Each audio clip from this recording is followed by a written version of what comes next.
நம்ம எல்லாருமே ஏதாவது ஒரு விஷயத்துக்காக வாழ்க்கையில காத்துட்டு இருக்கோம். சில நல்ல வருமானத்துக்காக, சிலர் நல்ல மனைவிக்காக, சிலர் குழந்தைகளுக்காக, இன்னும் சிலர் இல்ல பலரே வாழ்க்கையில நிம்மதிக்காக. நமக்கு தெரியும் இதெல்லாம் இறைவனுடைய நாட்டத்தோட அவன் ஆடுற பொருள்தான் நடக்கும்னு சொல்லி. ஆனா எல்லாருக்கும் இருக்கக்கூடிய கேள்வி என்ன தெரியுமா? ஏன் இவ்வளவு காலம் ஆகுதுங்கிறது தான். இறைவனை நம்பிக்கை கொண்டிருக்கக்கூடிய நம்ம எல்லாருமே அவன் நமக்காக அமைத்திருக்கக்கூடிய நேரம் காலம் மேல மட்டும் நம்பிக்கை இல்லாம இருக்கும். இல்லைன்னா சில விஷயங்கள் கிடைக்க நமக்கு ஆகக்கூடிய நேரம் நம்மளை துவல செய்யாது, கவலை அடைய செய்யாது.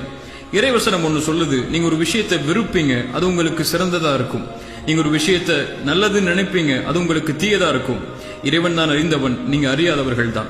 ஆமா, இறைவனுக்கு தான் தெரியும், நமக்கு எதுவுமே தெரியாது. அவனுக்கு தான் தெரியும் நம்ம வாழ்க்கையில யார துணையாக்கணும்னு சொல்லி. அவனுக்கு தான் தெரியும் நம்ம வாழ்க்கையில் ஏற்பட்ட கஷ்டம், கவலை, நோய் எப்ப நம்மளை விட்டு போகணும்னு சொல்லி.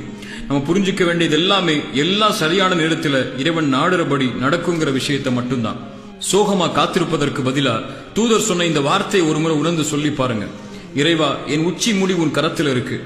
இறைவனுக்கு தான் தெரியும் நம்மளை எப்ப சிரிக்க வைக்கணும்னு சொல்லி, நம்மளை எப்ப அழ வைக்கணும்னு சொல்லி, நமக்கு எதை கொடுக்கணும் எதை கொடுக்க கூடாதுன்னு சொல்லி அவனுக்கு மட்டும்தான் தெரியும். காலம் வர்ற வரைக்கும் காத்திருக்கணும்.